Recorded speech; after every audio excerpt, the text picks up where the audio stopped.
Dragi prijatelji, evo nas ponovo u čudnim pričama i na vaš zahtev, jer ste mi puno pisali, da pokušam da obradim profil Gorana Džonića, ubice porodice Đokić iz Aleksinca. Ko je u stvari Goran Džonić? Kakva je njegova prava priroda? I na kraju krajeva, zašto je on počinio ovaj svirepi zločin? Goran Džonić je na prvom mestu kukavica. Ko su ti muškarci? To su oni koji se pre svega plaše sopstvene supruge, koji se plaše mišljenja sopstvenih roditelja, koji se plaše svoje dece, a najviše mišljenja suseda i onoga što govori selo. Još od malena, dok je rastao sa babom i dedom, dok su njegovi radili u inostranstvu, naučio da hvata krivine i da laže svoje roditelje. A kako to obično izgleda? Roditelji su u inostranstvu, gastarbajteri, ostave svoje dete kod babe i dede, oni rade tamo, zarađuju, šalju novac svojim roditeljima i naravno od njih očekuju da odgajaju svog unuka.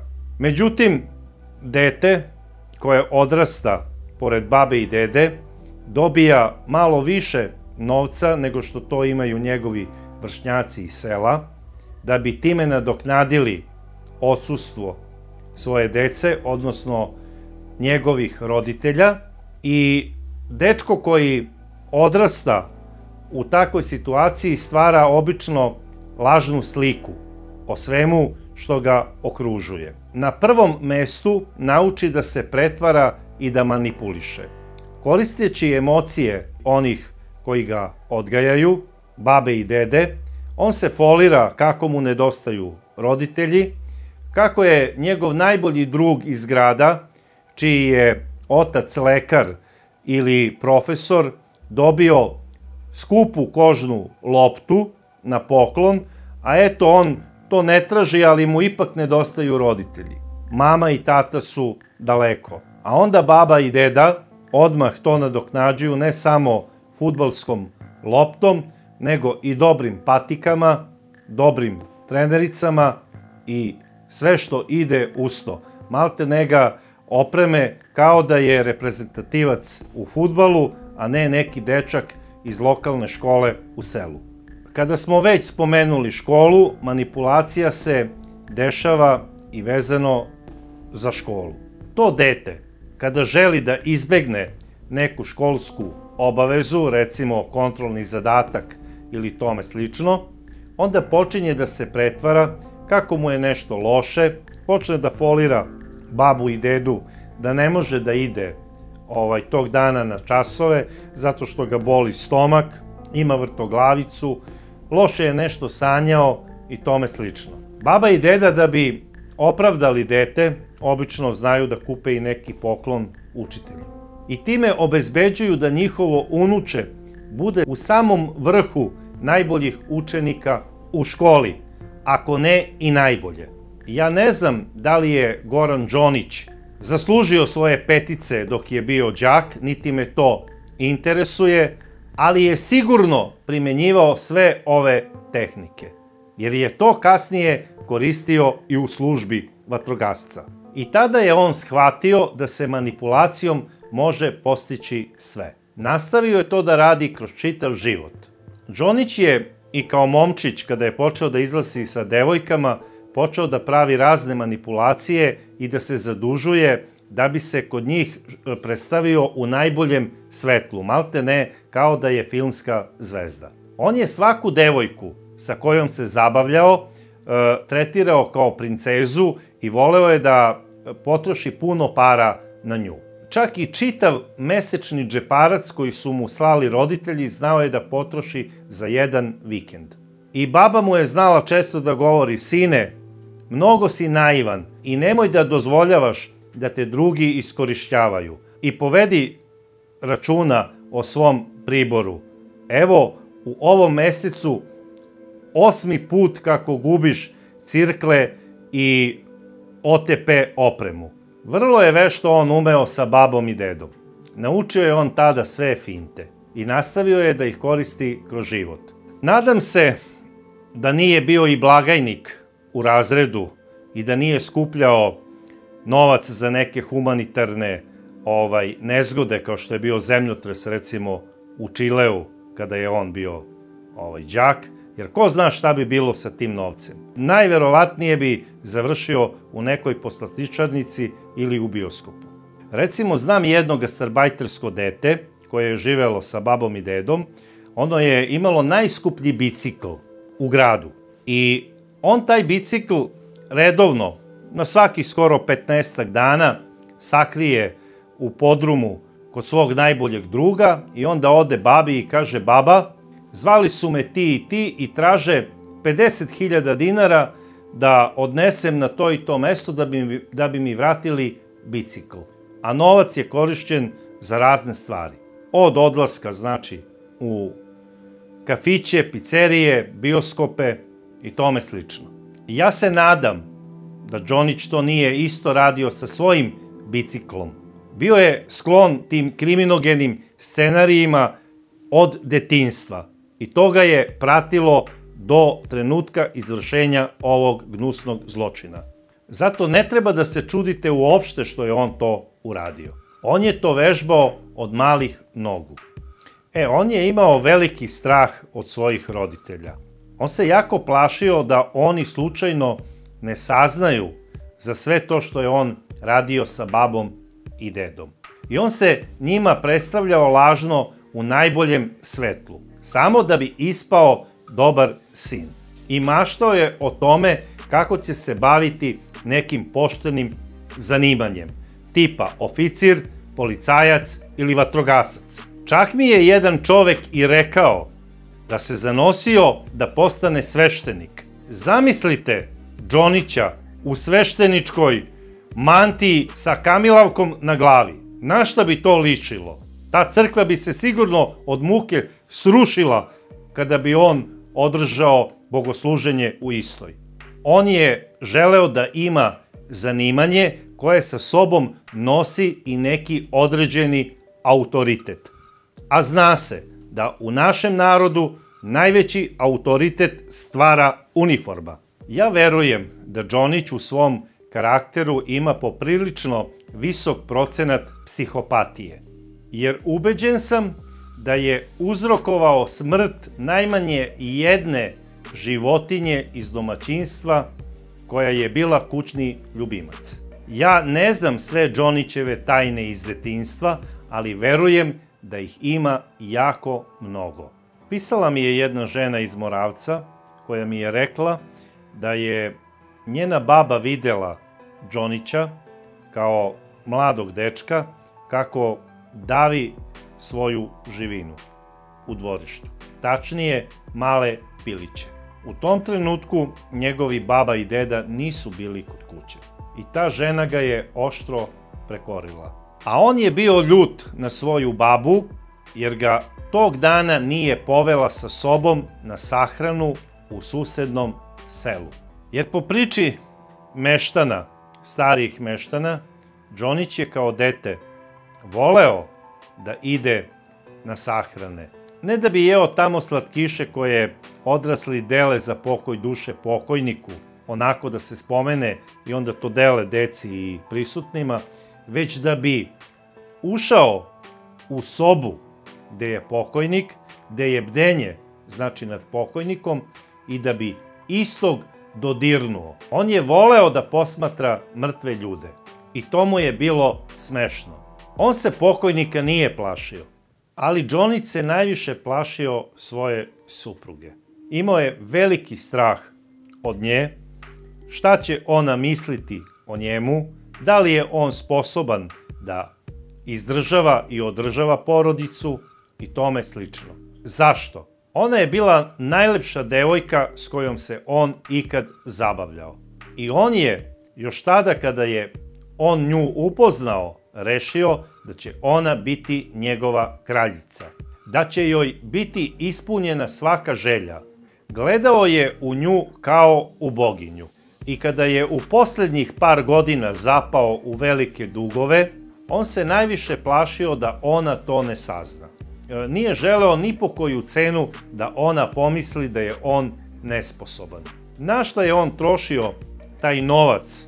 Ima tu raznih teorija, ali je činjenično stanje da je pozajmio poveću sumu novca na kamatu od zelenaša. On je pozajmljivao novac od svojih rođaka, Gorana i njegovog isto rođaka i od jednog drugog Džonićevog rođaka. Znači, on je od njih trojice pozajmio oko 30.000 eura. Zašto je njemu bio potreban taj novac, to niko ne zna. Činjenica je da on to nije prijavio svojim roditeljima, jer se i njih plašio da ne pomisle kako je njihov sin rasipnik. Ja ne verujem da je on imao ljubavnicu, niti kockarskih dugova, jer on je obožavao svoju ženu, bar po onome kako su mi rekli njegovi sugrađani. Obično, kada se dese ovakvi zločini u komšiluku, a ne daj Bože, kao što se desio ovaj u krugu familije, porodica otpiše počinioca kao da ne postoji. U ovom slučaju to nije tako. Njegova supruga i dan danas redovno, znači svakog vikenda, obilazi Džonića u zatvoru i tu se vidi iskrena i prava ljubav koja i dalje postoji između ovo dvoje ljudi. Šta više, supruga i dalje tvrdi da on nije kriv, odnosno da je nevin. Da li je Džonić nju uspeo da izmanipuliše ili ona i dalje živi u njegovom lažnom svetu kakav se zapravo on predstavljao njoj kroz čitav zajednički život. Možda ona njega u stvari i ne poznaje. Svaki put kada ga tužilac nešto ispituje, on menja priču. Kako se ponašao na sahrani svojih rođaka? On je bio najviše potrešen. Čupao je kosu, pio je lekove, plakao je, lelekao je ko narikača, pio je šećer i vodu, glumio je tamo nekog potrešenog čoveka koji će svakog momenta dobiti infarkt. Odlazio je kod svoje susetke, plakao je za svojim pokojnim rođacima, plakao je i govorio je kako i ne zna šta će se desiti sa njegovim sinovima, jer neće ostati u službi. Plakao je navodno i iz straha da će ga ostaviti supruga zbog nekih događaja koji će se tek desiti. Pa je onda otišao kod jednog svog rođaka i počeo je da plače i da moli za razumevanje prema njemu, jer je mnogo emotivno potrešen od strane svoje porodice, jer ga niko ne razume. A tom istom rođaku je vratio 8.000 eura, odmah posle izvršenja ovog krivičnog dela. Pa to samo može budala da uradi. A zašto? Prosečan Balkanac nikada sebi neće dozvoliti da ga celo selo tamo gleda kako čupa kosu, baca se na kovčeg i pada u nesvest na sahrani svojih rođaka. To nije prihvatljivo ponašanje u našoj sredini, jer ovde se muškarci ponašaju uvek krajnje dostojanstveno, pogotovo tamo na jugu Srbije. I samim tim ponašanjem prenaglašenim, koje je on glumio sve vreme, skrenuo je pažnju na sebe kao mogućeg počinioca ovog monstruoznog zločina. Zato ga je policija pozvala na razgovor. Okrivljuje različite ljude iz svoje okoline, i znane i neznane, da su mu navodno pomogli u izvršenju ovog krivičnog dela. Čak što više, da su mu neki navodno naredili da isto uradi. To je radila i šefka Hodžić. Ja sam ubeđen da Džonić veruje kako će on da se izvuče iz svega ovoga. Kako uopšte neće biti ni okrivljen, jer za Boga, ko bi takvog divnog čoveka okrivio za trostruko ubistvo? Pa on je vatrogasac. On zna kako se gasi požar i koliko je vatra opasna po ljude i okolinu, ako se ne koristi kako treba. I on nikada ne bi zapalio istu da bi drugom naudio. Pogotovo ne da bi prikrio izvršenje nekog nedela. To je priča koju on svima lansira. A šta je u stvari istina? Ovaj čovek nije piroman, on je monstrum i lažov i kukavica. 6 meseci je pripremao ovaj zločin. I svaki put kada je otišao na pecanje, on je gledao razne emisije na temu kriminalistike, pa čak i ovu moju. I spremao je ovaj zločin. Jer sećam se, kada smo radili emisiju Krvavi Uskrs, nekoliko puta se javio svojim komentarima. Predstavio se kao Johnny iz Aleksinca. Kasnije, taj isti Johnny javio se komentarišući ovu emisiju kada smo radili Ko je ubio porodicu Đokić, prvi deo. I ja sam siguran da je to bio on. Možda je on svoje komentare sada obrisao, ali to ne menja stvar. A ja sam lepo rekao u toj emisiji Krvavi Uskrs da je Toplica Marković ispao glup što je pištolj sa kojim je izvršio krivično delo bacio u svoj dimnjak. I detaljno sam u toj emisiji objasnio kako policija zna da je neko pucao iz tog pištolja. I Džonić je to gledao i odlučio je da isto to uradi kao i Toplica. Meni je ovaj čovek neverovatan. On je pištolj na kome stoji potpis izvršenja ovog krivičnog dela bacio u dimnjak svog tasta, odnosno oca njegove voljene žene. Pa to samo ludak može da uradi. I Toplica Marković. Jer Džonić smatra da je on iznad zakona, da je on najpametniji od svih, da je on pametniji i od celog sela i od svih onih ljudi koji istražuju određeno krivično delo. I smatrao je da je on toliko dobar i da o njemu imaju tako visoko mišljenje da niko nikad neće posumnjati da je on uradio ovako nešto. I tu je mnogo pogrešio. Jer mnogi misle kako će, gledajući neku emisiju, da smisle savršeni zločin. Ne. Oni koji vode istragu o određenom krivičnom delu imaju 600 čulo. I oni namirišu ubicu.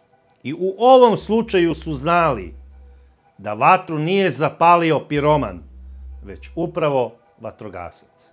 Jer je ostavio svoj potpis na način kako je zapalio ovu vatru.